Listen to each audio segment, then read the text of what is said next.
आज का हमारा जो टॉपिक है वो है केबल जॉइंटिंग। और केबल को ज्वाइन करने के सिलसिला में जो हमें रिक्वायरमेंट टूल्स होते हैं उनके बारे में थोड़ा सा मैं आपको बताना चाहूँगा। हमारे पास यहाँ पे सबसे पहले मौजूद है वायर कटर। वायर कटर कोई भी हम ऐसी वायर को जिसको हम काटने के लिए इस्तेमाल करते हैं ताकि हम उसको जॉइंट के लिए इस्तेमाल कर सकें। ये हमारे पास पहले से ही वायर जो है उसको हमने काटा हुआ है। ये हमारे पास वायर कटर है जो हम किसी भी वायर को काटने के लिए उसमें जॉइंट लगाने के लिए इसको इस्तेमाल करते हैं। उसके बाद जो दूसरा हमारे पास टूल है वो है हमारे पास है प्लायर, जो है जिसको हम आम सी ज़बान में प्लास भी कहते हैं। और इसको हम वायर्स को आपस में ट्विस्ट करने के लिए ताकि मजबूती से दो मुख्तलिफ जो वायर जिनको हम ज्वाइंट कर रहे हैं उनको अच्छे तरीके से हम इसको ट्विस्ट कर सकें ताकि उनकी जो मजबूती है उसको बरकरार रखा जा सके। उसके बाद हमारे पास कटर है, वायर कटर भी से इसको मुख्तलिफ वायर्स की जो इंसुलेशन है उसको उतारने के लिए हम इसका इस्तेमाल करते हैं ताकि हम केबल्स जो हैं वो आपस में उनको ज्वाइंट करने के लिए उनकी इंसुलेशन को ऊपर से उतार सकें। तो हम आते हैं अपने टॉपिक की तरफ। ये आपने देख लिया कि केबल ज्वाइंटिंग में हमारे पास कौन कौन सी चीज़ें या रिक्वायरमेंट होनी चाहिए, एक्सेसरीज होनी चाहिए। तो आते हैं केबल ज्वाइंट की तरफ। नंबर 1 पे हम देखते हैं कि केबल को ज्वाइंट करने के सिलसिले में हमारे पास सबसे पहले जो चीज़ हम नोट करते हैं वो देखते हैं वो है इलेक्ट्रिकली। केबल हमारी इलेक्ट्रिकली जो है वो उसमें कनेक्शन जो है वो ठीक होने चाहिए। मतलब आप जब दो मुख्तलिफ वायर्स को आपस में लेते हैं तो उनको हमने जब ट्विस्ट करना है तो उनके जो कनेक्शन है वो जो आपस में लूज़ नहीं होने चाहिए, इसमें मजबूती होनी चाहिए। उसके बाद हम क्या करते हैं कि जॉइंट्स के ऊपर जो है टेपिंग करते हैं। टेपिंग इसलिए की जाती है ताकि मज़ीद इसकी जो मजबूती है उसको बरकरार रखा जा सके। ये तुम्हारा हो गया इलेक्ट्रिकली पॉइंट। और मैकेनिकली व्यू से अगर हम इसको देखें तो जब भी हम अपनी वायर को ऊपर टेपिंग कर लेते हैं तो आप इससे जेंटली प्रेशर के साथ इसको देख लें क्या हमारे कनेक्शन लूज़ तो नहीं है। अगर लूज़ हैं तो मज़ीद इनको फिर आपका जो इसमें लॉसेस हो सकते हैं जो अब हम आगे देखेंगे, पढ़ेंगे इसके बारे में। तो नंबर 1 पे हमने देख लिया कि इलेक्ट्रिकली हमारे जो कनेक्शन है वो ठीक होने चाहिए। नंबर 2 पे हमने देख लिया कि हमारा जो है मैकेनिकली कनेक्शन जो है उनमें मजबूती होनी चाहिए, वो इस तरह मजबूत हों कि उखड़े ना।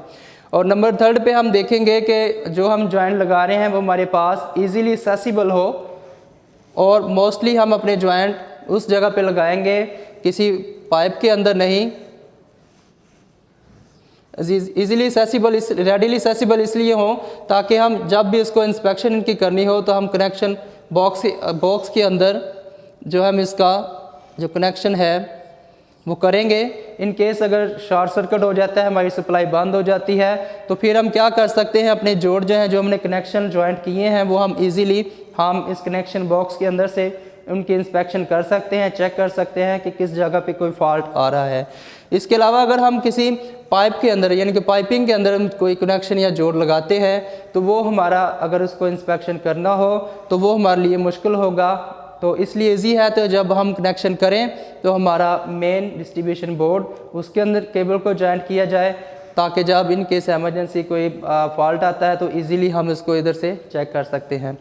जॉइंटिंग में जो हमारे पास लॉसेस होते हैं, वायरिंग में हम कोशिश करें कि हमें जॉइंट्स जो हैं वो लगाने ही ना पड़े। इन केस एमरजेंसी अगर हमें ज़रूरत पड़ जाती है तो ये तरीक़ेकार हैं जिनको हमने फॉलो करके अपने जॉइंट को बेहतर बनाना है। और इसमें जो लॉसेस होते हैं वो हम देखेंगे बैकड्राफ्ट्स ऑफ केबल जॉइंट्स वो हमारे पास कौन से हैं। नंबर 1 पे हम देख सकते हैं, यहाँ पे लिखा है loss of power. Loss of power से मुराद ये है कि जब भी आप कनेक्शन आपका लूज़ रह जाता है, ढीला रह जाता है, तो वो मुसलसल उसमें स्पार्किंग होने की वजह से हमारे जो मटेरियल है या स्विच जो है वो हीट अप हो जाता है। हीट अप होने की वजह से क्या होगा, नेक्स्ट हमारा देखते हैं कि हमारा सर्किट जो है वो ओपन हो जाता है, सर्किट ब्रेक हो जाता है और हमारी सप्लाई जो है वो हमारे मुकर्रर जो है लोड है वहाँ तक नहीं पहुँच सकती। ये सूरत में होता है जब हमारे कनेक्शन जो है वो लूज़ होते हैं, मुसलसल उसमें से हीट प्रोड्यूस होती है। हीट प्रोड्यूस होने की वजह से एक वक्त ऐसा आता है कि हमारा सर्किट जो है वो ओपन हो जाता है। ओपन सर्किट होने की वजह से हमारी जो बिजली की सप्लाई है, पावर जो है वो हमारे मुतलका लोड तक नहीं पहुंच पाती। नंबर 3 पे हम देखते हैं कैन सर्किट शॉर्ट। सर्किट जो है वो ग्राउंड हो सकता है जब सर्किट ब्रेक हो गया। और उसके नेक्स्ट जो पॉइंट है, अगर हमारे पास पाइपिंग में वायरिंग की गई है तो अगर मेटल का पीस है या दीवार हमारी नमी की वजह से या गर्म हीट हो जाती है या उसमें नमी आ जाती है, तो जब सर्किट ब्रेक होगा तो उसके जो वायर हैं वो किसी बिल्डिंग के साथ, किसी दीवार के साथ या किसी मेटल के पीस या पाइप के साथ अटैच होगी और उससे फिर क्या होगा, हमारी जो करंट है वो ग्राउंड होगी, शॉर्ट सर्किट होगा, जिसकी वजह से जानी और माली नुकसान हो सकता है। नंबर 5 पे हम देखते हैं हमारे पास करंट लीकेज। अगर हमारा कनेक्शन लूज़ रह गया है तो उसमें करंट की जो है लीकेज होगी। हमारे पास हम देखते हैं कि अगर एक 2 वायरें हैं, ये हमारे पास बगैर जोड़ के है और एक ये जोड़ वाली वायर है, तो करंट की लीकेज को जोड़ जब लगाते हैं इस चीज़ का हमने ख्याल रखना है कि बगैर जोड़ के जो हमारे पास केबल है, अगर उसकी रेजिस्टेंस जो है वो 10 ओम है तो हमारे पास जो जोड़ वाली वायर है उसकी रेजिस्टेंस भी जोड़ लगाने के बाद 10 ओम ही रहे। अगर ऐसा नहीं होता तो फिर उसमें करंट लीकेज हो सकती है, करंट हमारी मुतलका जो है वो हासिल नहीं होगी। नंबर 5 पे हम देखते हैं main reason of fire in buildings. अगर ये सारी चीज़ें लूज़ हैं, उसमें क्या हीट लॉसेस हो रही है, उसके बाद सर्किट ओपन हो गया है, उसके बाद करंट की लीकेज भी है और उसके बाद क्या होगा, शॉर्ट सर्किट है और उसके बाद कोई भी जब हम देखें कि आग है, शॉर्ट सर्किट की बुनियादी वजह बनती हैं। मुसलसल बिल्डिंग में जब आग लगती है तो मेन रीज़न ही ये बनती है कि हमारे सर्किट जो है, हमारे कनेक्शन जो है वो शॉर्ट होने की वजह से बिल्डिंग में आग लग जाती है और जिसकी वजह से वो ही छोटी सी आग जो है पूरे घर को अपनी लपेट में ले लेती है और जिसकी वजह से हमारा जानी और माली नुकसान हो जाता है। तो आज हमने ये सीखा है कि केबल को जॉइंट कैसे करना है और जॉइंटिंग के सिलसिले में हमने पहले इलेक्ट्रिकली हमने देखा कि हमारी केबल जो है वो मजबूत होनी चाहिए।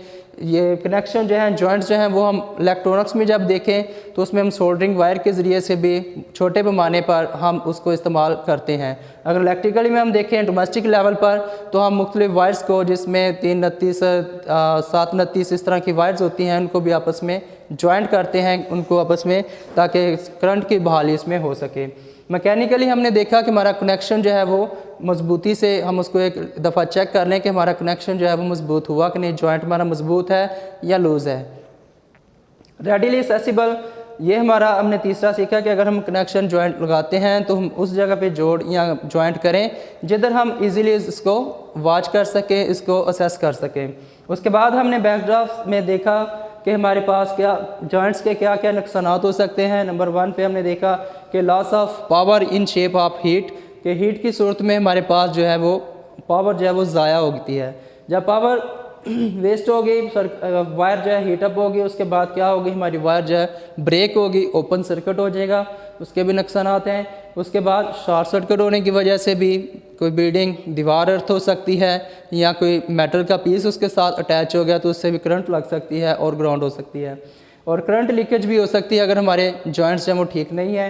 और नंबर 5 पे हमने देखा कि अगर शॉर्ट सर्किट हो गया तो फिर पूरी बिल्डिंग जो है उसमें आग लग सकती है। बहुत शुक्रिया।